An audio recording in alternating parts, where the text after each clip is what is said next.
שלום וברכה. היום אנחנו נדבר על דבר נוסף בהמשך הסדרה שלנו, שאם שמתם לב שהיא סדרה על פי האלף בית. אנחנו הגענו לאות קוף. באות קוף אנחנו נדבר על קריאת שמע שעל המיטה. מה זה הדבר הזה, קריאת שמע שעל המיטה? כל בן אדם על פי היהדות, כשהוא הולך לישון, הנשמה שלו עולה לשמיים. היה הרבה צדיקים שכשהנשמה שלהם הייתה עולה לשמיים, הם היו רואים דברים וזוכרים גם את הדברים אחרי שהם מתעוררים, ועל ידי זה היו יודעים את העתיד, יודעים מה העתיד להיות, היו יודעים הרבה מכל מהלכי השמיים שקרו.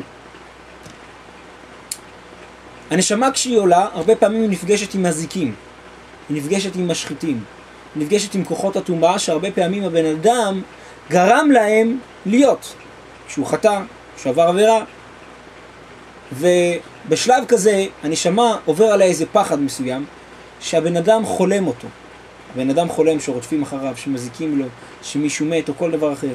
זה אחד מהאופנים שהחלום מגיע לבן אדם. כשבן אדם הולך לישון, ניטלת הנשמה והמזיקים רוצים לבוא ולהזיק לבן אדם.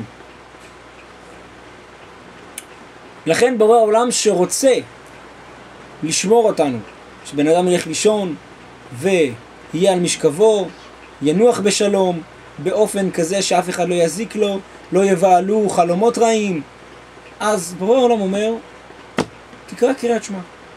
כל בן אדם שקורא קריאת שמע, הקריאת שמע הזאת בכוחה, אם אדם קורא אותה בכוונה וכתקנה, להרוג עשרות אלפים של מזיקים שנוצר מעבירות של הבן אדם. קריאת שמע. יש בכל סידור בסוף את הנוסח של הקריאת שמע. יש ברכה שאנחנו מברכים לפני שבן אדם הולך לישון, ברכת המפיל, ברוך אתה השם אלוקינו מלך העולם, המפיל חבלי שינה על עיני ותנומה ליפופיי. אנחנו מודים לקדוש ברוך הוא על השינה. בן אדם שהוא לא ישן הוא נהיה משוגע. היה סיפור לפני כ-150 שנה, 200 שנה בערך.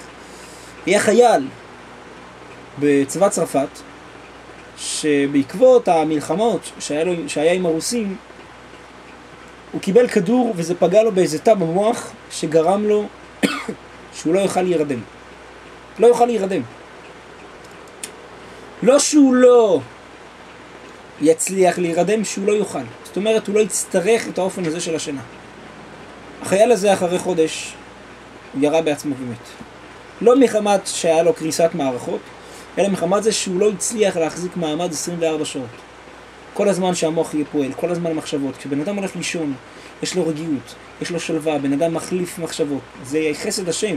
כשבן אדם הולך לישון, שהמוח מתנקה, מתחלף, ואז בן אדם קם, ער, חדש, הוא יכול להמשיך את המהלך של אתמול, את המתח של אתמול, הוא יכול להמשיך אותו. אבל אם לבן אדם אין הפסקה, 24 שעות זה סכנה גדולה. בן אדם יכול להשתגע, בן אדם יכול להזיק לעצמו מרוב תסכול, כל כך הרבה דברים. זה מה שהחייל הזה עשה לעצמו. זה בעצם מה שמלמד אותנו, שגם השינה אנחנו צריכים להודות לבורא העולם. על השינה, וזה דבר חשוב מאוד כשעצמו. בלי שינה בן אדם ינסה לו לישון לילה אחד, 2 לילות, 3 לילות. הוא יהיה כמו משוגע, ילך סערורי. כולו יהיה כמו אדם שנסתתרה בינתו. אז אנחנו שבאים להודות לבורא העולם על האפשרות לישון, כמה אנשים אין להם מיטה נוחה לישון, אין להם בכלל קורת גג לישון, לישון בסין, כמה אנשים לא מצליחים לישון מכאבים שתוקפים אותם, כמה אנשים לא מצליחים לישון בגלל רעשים שמערישים להם, או שהם נמצאים במקומות כאלה שלא מסוגלים שם לישון, בגלל הקיצות של יתושים, בגלל בלגן, בגלל כל מיני דברים. כמה אנשים לא מצליחים לישון בגלל חובות שהם צריכים להחזיר. והדבר הזה בעצם גורם להם נידודי שינה. אתה מצליח לישון, תודה לבורא עולם. בורא עולם נותן לך את האפשרות לישון. בבקשה, תודה לו. תאמר את הברכה. ברוך אתה השם אלוקינו מלך העולם, המפיל חבלי שינה על עיני וכולי, כמובן בסידור. ולפני כן, אדם אומר קריאת שמע. כשאדם אומר קריאת שמע, בעצם בקריאת שמע הוא מסלק את כל המזיקים, ויש עליו שמירה מיוחדת. והשמירה עליו בעצם היא שומרת אותו ממזיקים, ממשחיתים, מחלומות רעים, מחלומות מפחידים, מחלומות שהפתרון שלהם זה בעייתי. וככה כל בן אדם שרוצה להינצל מחלומות רעים, יאמר קריאת שמע בכוונה, ויאמר ברכת המפיל, ואז הוא יישן כמו תינוק, כמו שאומרים. בשקט, בשלווה, יקום חדש. יש עוד כמה סגולות שחוץ מקריאת שמע וברכת המפיל, אדם שיש לו חלומות רעים יכול להגיד אותם ולעשות אותם וכו' וכו'. אבל עיקר הדבר הזה, קריאת שמע שעל המיטה. אדם יקרא קריאת שמע שעל המיטה, זה לא לוקח הרבה, 3 דקות, 4 דקות, וזהו.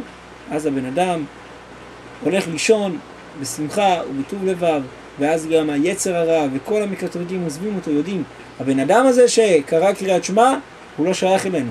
אנחנו לא יכולים להזיק. אפילו שהלילה זה הזמן של השליטה של המזיקים. הכוח שלהם מתגבר, הכוח שלהם מתעצם. אבל הבן אדם הזה קרא קריאת שמע, הוא לא בשבילנו. אז בואו כולנו ביחד, לפני השינה, נקבל על עצמנו קבלה קטנה, לקרוא קריאת שמע, ולהודות לבורא עולם על השינה.